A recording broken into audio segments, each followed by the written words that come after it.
बिस्मिल्लाहिर्रहमानिर्रहीम नहमदुहु व नुसल्ली व नुसल्लिमु अला रसूलिल करीम। बच्चों की तरबियत के हवाले से हमने सिलसिला शुरू कर रखा है। अभी के इस मुख्तसर दर्स में हज़रत हुज्जतुल इस्लाम इमाम गज़ाली रहमतुल्लाह ताला अलैह की बच्चों के मुताल्लिक़ वो नसीहतें हैं, अगर उनको सोने के पानी से लिखा जाए तो कम है। इहयाउल उलूम शरीफ में आपने ये नसीहतें लिखी हैं, जिल्द नंबर 3 है, सफ़ा नंबर 62 है। वो नसीहतें आपके सामने रखते हैं, आप भी अपने बच्चों को सुनाएं और अमल करवाने की कोशिश कीजिए।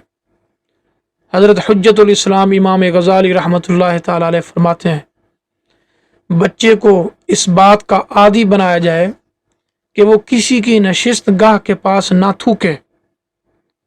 ख़ासकर जो हमारे मेहमान वगैरह आते हैं, सामने बैठ कर थूके ना बलगम फेंके। और ये भी उसे सिखाया जाए कि जमाई लेते हुए मुंह पर हाथ रखे, बायां हाथ, ये शहादत की उंगली हटाकर ये 3 उंगलियां ये रखे। और ख़ासकर जब मजलिस में बैठे तो किसी की तरफ पीठ करके ना बैठे। यानी 4 लोग, 5 लोग, 10 लोग बैठे हुए हैं तो पीठ करके, वो मोदर करके उनको पीठ करके बैठे, ऐसा ना हो। और ना ही पाँव के ऊपर पाँव रख के बैठे और ना ही उनकी तरफ पाँव दराज करके बैठे। फिर फरमाते हैं बच्चे को बल्कि बैठने का तरीका सिखाया जाए कि इस तरीके से आपने मेहमानों के सामने बैठना है। बच्चे को ज्यादा बातें करने से मना किया जाए और उसे बताएं कि ज्यादा बातें करना बुरी हरकत है और गंदे लोगों का काम है। क्योंकि जो बच्चा ज्यादा बोलता जाता है ऐसा बच्चा फिर ऐसी ऐसी बातें भी कर जाता है जो अखलाकियात से गिरी हुई होती हैं। हजरत हुज्जतुल इस्लाम फरमाते हैं, बच्चे को कसम उठाने से तो बिल्कुल रोक दिया जाए कि कसम नहीं उठानी, सच्ची कसम भी नहीं उठानी, झूठी कसम भी नहीं उठानी। कहीं ऐसा ना हो कि अगर बच्चा बचपन से कस्में उठाना शुरू हो जाए तो जब वो बड़ा होगा तो उसको तो आदत पड़ जाएगी कस्में उठाने की। बच्चे को समझाएं कि बात करने में पहल नहीं करनी। जब भी किसी से बात करनी है, दूसरे को, खासकर अगर बड़ा हो कोई, उसको पहल करने का मौका दें, आपने पहले बात नहीं करनी। और बच्चे में ये आदत डालें कि सिर्फ दूसरे शख्स की बात का फकत जवाब दें और वो भी बकदरे ज़रूरत जवाब दें। उन्होंने पूछा है आपने खाना खाया है, तो आप कहें जी। एक मैं मिसाल दे रहा हूँ, ऐसा ना कहें जी मैंने खा लिया है, खाना भर के खा लिया है और ये भी खा लिया है, वो भी खा लिया है। ये फजूल चीज़ें हैं। क्योंकि अगर ऐसा बच्चा खुलता जाएगा, मज़ीद बातें करता जाएगा, तो फिर वो, ये बईद नहीं है कि वो घर के सारे राज ही उगल दे। तो ये हमारे बुजुर्गों ने जो बातें लिखी हैं वाकई सोने के पानी के साथ लिखने वाली बातें हैं। फरमाते हैं कि अगर उम्र में बड़ा शख्स उससे बात कर रहा हो तो वो बच्चे को समझाएं कि आप गौर से सुनो वो क्या बात कर रहा है। और ये भी उसे समझाएं कि अगर आपसे बड़ी उम्र वाला शख्स आ जाए तो एहतरामन उसकी आमद पे आप खड़े हो जाएं।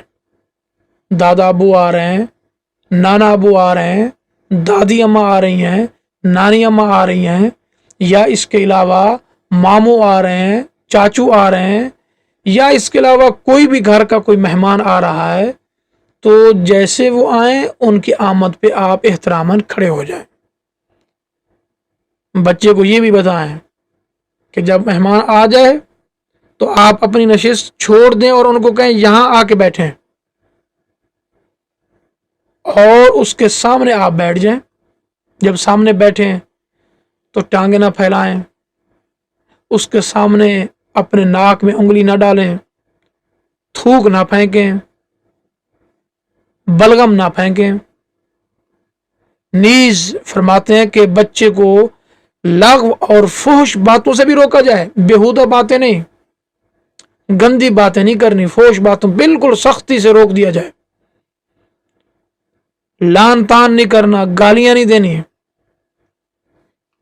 نیز والدین پہ لازم ہے کہ اپنے بچوں کو برے ہم نشینوں کے پاس بیٹھنے سے روکیں، چاہے وہ لڑکا ہو یا لڑکی ہو، برے ساتھیوں کے پاس نہ بیٹھنے دیں جن کے بارے میں آپ کو معلوم ہے کہ یہ ایسی ایسی باتیں کرتا ہے، تو یا تو اس پر کڑی نظر رکھیں یا اپنے بچے پر کڑی نظر رکھیں، کیونکہ برے ہم نشینوں کی جو عادت ہے وہ ضرور اگر بچہ یا بچی اس کے پاس بیٹھتی ہے تو اس میں سرایت کر جائے گی۔ حجت الاسلام فرماتے ہیں بچوں کی تربیت کا بنیادی اصول ہے یہی کہ انہیں برے دوستوں سے بچایا جائے، بری سہیلیوں سے بچایا جائے۔ اگر بچہ برے دوستوں سے، بری سہیلیوں سے بچہ اور بچی بچ گئے تو سمجھ لیں آپ کا بچہ کامیاب ہو گیا ہے۔